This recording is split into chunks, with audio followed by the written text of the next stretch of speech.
Bonjour, je suis le docteur Jean-Philippe Labrez, nous sommes le 5 mai 2025. Je suis aux côtés de Sandrine Voll, que beaucoup d'entre vous connaissent, donc maman en grève de la faim depuis 15 jours. Donc elle est aujourd'hui à son 15e jour de grève de la faim. Et nous sortons d'un entretien avec Monsieur Sabi, vice-directeur donc des solidarités humaines et de l'action sociale au sein du conseil départemental de la Haute-Loire. Il était accompagné de son adjoint. Donc c'est un rendez-vous que j'avais sollicité pour exposer le cas de Sandrine Voll et de sa fille Marine et aider à régler la difficulté. Et il a fallu que je sollicite également Madame Petit, présidente donc du conseil départemental de la Haute-Loire, et Madame Pessier, vice-présidente en charge des solidarités humaines et de l'action sociale. Donc je voudrais résumer ici ce qui s'est dit. Donc déjà un point important, c'est que M. Sabi a souhaité dissocier deux dossiers. Celui du placement que je considère et que Mme Voll considère comme abusif de sa fille Marine il y a 7 ans, et sa demande actuelle pour laquelle elle a dû entamer une grève de la faim, que soient rétablies les aides auxquelles elle a droit.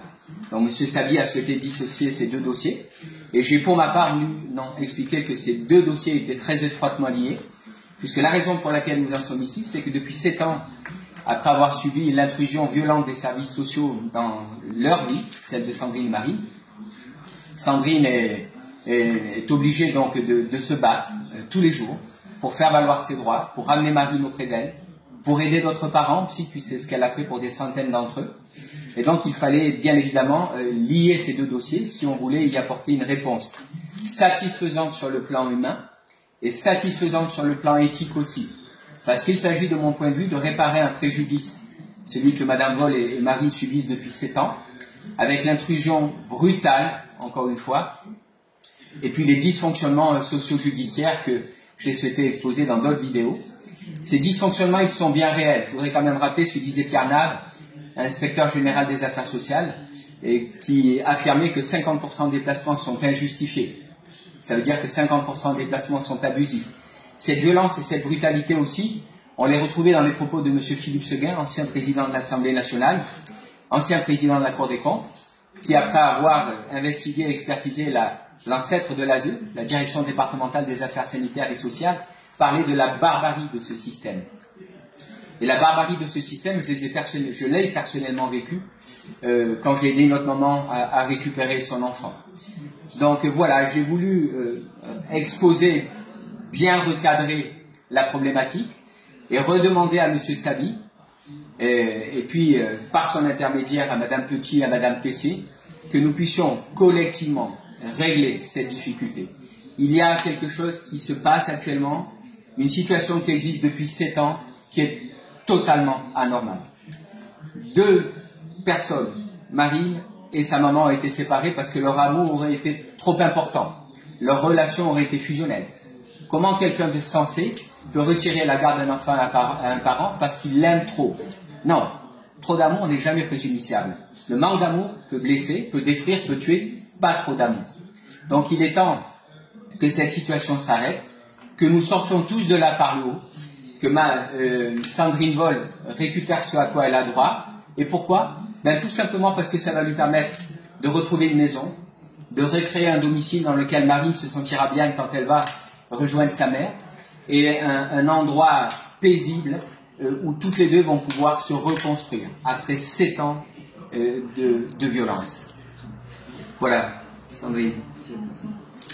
Alors moi, je voudrais dire que je suis un peu fatiguée, donc j'ai du mal à parler fort, mais j'ai signifié à M. Sabi que si j'ai dû avoir des contrats, de faire un mi-temps, c'est parce que j'avais pas le choix. J'ai même dû adapter mon travail puisque je suis femme de ménage le soir ou tôt le matin, puisque j'avais rendez-vous avec la justice, avec l'administration, avec toutes ces associations depuis le placement de ma fille. Aujourd'hui, d'avoir perdu mes prestations sociales, je suis sans domicile fixe, donc je suis clocharde, SDF devant la mairie. Je voudrais prendre d'autres contrats, mais je ne peux pas. Si j'ai pas un logement fixe, je ne peux pas faire des allers-retours et pas savoir comment je peux y aller. En tout cas, dépenser beaucoup d'essence pour quelques contrats de plus pour éviter justement ces prestations sociales. J'insiste là-dessus, j'ai toujours travaillé. En tout cas, si j'ai adapté mon travail et si j'ai pris un mi-temps, c'était parce qu'on m'a pris ma fille, parce qu'il y avait toutes ces procédures à faire et tous ces rendez-vous à avoir, et pour essayer de voir ma fille, avoir des droits avec ma fille. Donc voilà, je ne suis pas d'accord avec M. Sadi, comme quoi lui, il dissocie les deux choses, ça a forcément un lien. Moi aujourd'hui, tout ce que je demande, c'est pas grand-chose, c'est juste de récupérer mes prestations sociales, de retrouver un logement et d'accueillir ma fille, de prendre des contrats, de retrouver une vie normale. On essaye avec ma fille de se reconstruire de ces 7 ans de maltraitance judiciaire, administrative et associative. Voilà, c'est tout ce que je demande. Et je ne demande pas de réparation, je demande juste de retrouver une vie normale. Et pour ça, j'ai besoin de récupérer mes prestations sociales. Je vais finir cette vidéo par faire un petit message à ma fille comme d'habitude.